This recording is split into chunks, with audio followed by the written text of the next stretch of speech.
There's a face that every human being on the planet makes in exactly the same way. The nose wrinkles, the upper lip lifts, the tongue pushes out, the eyes narrow. It doesn't matter if the person was born in Tokyo, deep in the Amazon, or in a village that has never seen a phone. The disgust face is always the same, identical, as if all of us were born with it already installed. But why would one face be the same all over the world? We learn almost everything in different ways. Why not this one? The answer is far stranger than it looks, because this face didn't begin as disgust. It began as something completely different. And here's the unsettling part. You share this face with a rat. Hold on, I'll get to the rat. First, look at the face itself, because it isn't random. Every muscle that moves there has an ancient and very specific job. Look at what the disgust face actually does.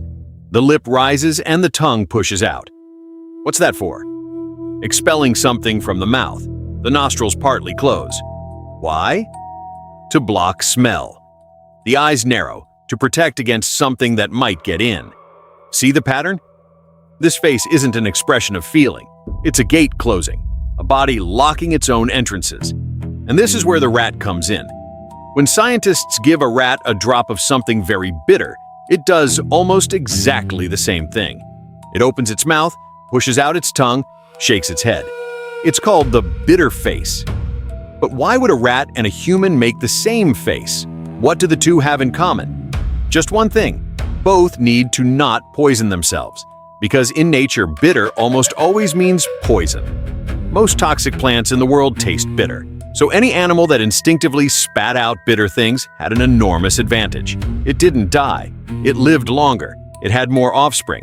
And those offspring were born with the same reflex. Want proof that this is inborn? A human newborn, just a few hours after coming into the world, already makes this face if you put something bitter on its tongue. Nobody taught it. It has never eaten anything in its life. But the face is already there, ready, waiting. So in the beginning, it wasn't disgust. It was a poison detector built into the mouth. But if it's just a poison detector, why do we feel disgust at so many things that aren't bitter? Why feces, a corpse, an open wound? None of that has a taste. It's because something happened, and it changed everything. This ancient face was hijacked by evolution for a much bigger job. The body took a tool that meant, this tastes bad, and turned it into, this could kill me in a way I can't even see. What way is that? The worst of all. An enemy with no taste, no obvious smell, that for most of history killed more people than any war. Microbes, disease, contagion. And here's the problem our ancestors had. A poison you feel in your mouth, but a deadly bacterium in spoiled meat, in a corpse, in another person's waste, that's invisible. How do you run from something you can't see? Evolution needed a trick, an alarm that would go off before the disease got in. But if the danger is invisible, what would the alarm react to? The clues, the places where disease tends to be. And that's exactly what disgust became. Look at the list of things that disgust all of humanity. Feces, vomit, blood and wounds, rotting meat, corpses, creatures that live in filth like cockroaches and worms, visibly sick people. Now think, is this a random list of gross things? No, it's practically a map of every place dangerous microbes hide. Disgust is the body saying, don't come close to everything that historically carried disease. It's an immune system that acts before the germ gets in. Instead of fighting the infection afterward, it makes you pull back beforehand. The face that once spat out poison now pulls you away from invisible death. Genius, right? Except here comes the problem. Because disgust doesn't stay put on the dangerous things. It leaks, it contaminates. And to prove it, let me ask you something. Imagine a glass of completely clean juice. Now imagine someone takes a cockroach, a completely sterilized cockroach, guaranteed to have no germs, and touches it to the juice for 1 second, then removes it. Do you drink it? Almost nobody does. But why? You know the juice is safe. You were told the cockroach was sterile. Your reason understands perfectly that there's no danger. So why does your body refuse? Because disgust is stronger than logic, and it follows an almost magical rule. Once in contact, always in contact.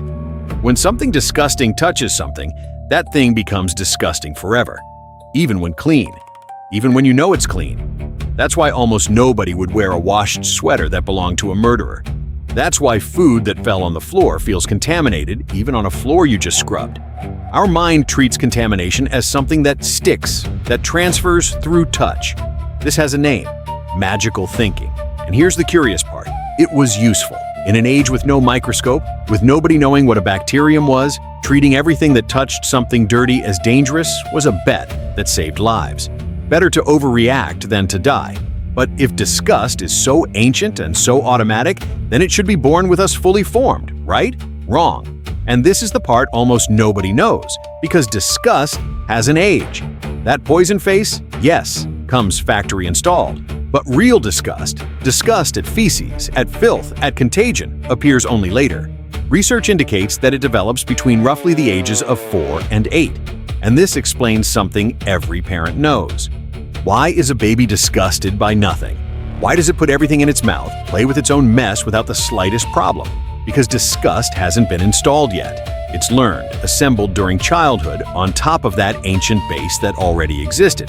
But if it's learned, that opens an unsettling door. If each child learns it, then each culture teaches its own. And then disgust stops being universal. That's why disgust is one of the most different things among the peoples of the world. A dish that is a delicacy to an entire country makes another one gag.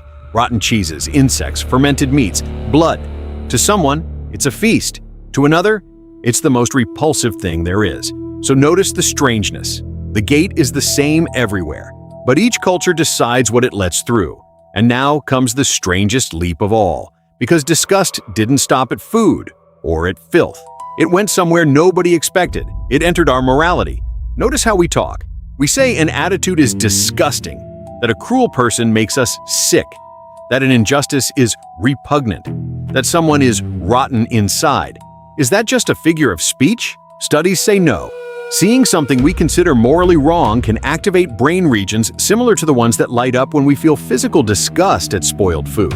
Think about how big that is. The same tool that once spat out poison and then began pulling us away from microbes now pulls us away from people and acts that our group has learned to condemn.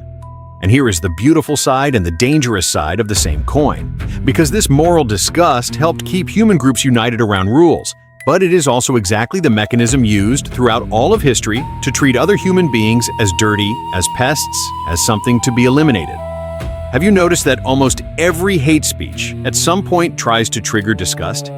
Not anger, disgust. Because disgust doesn't make the other seem dangerous, it makes them seem contaminating. So think about what this face really is. It began in the mouth of an animal spitting out a bitter leaf millions of years ago. It became a shield against diseases we couldn't even see. It was taught to every child, shaped by every culture, and then rose into our very sense of right and wrong. That little wrinkle in your nose that you make without thinking carries all of that inside it. It's one of the oldest instincts there is, and at the same time, one of the most human things we have. The capacity to look at something, feel the whole body pull back, and call it wrong. Disgust is the body trying to keep you alive. The problem is that it never knew how to tell the difference very well between what's truly dangerous and what's merely different. And maybe understanding where this face comes from is the only way to decide with your head when it's worth trusting it. Stay curious and stay well.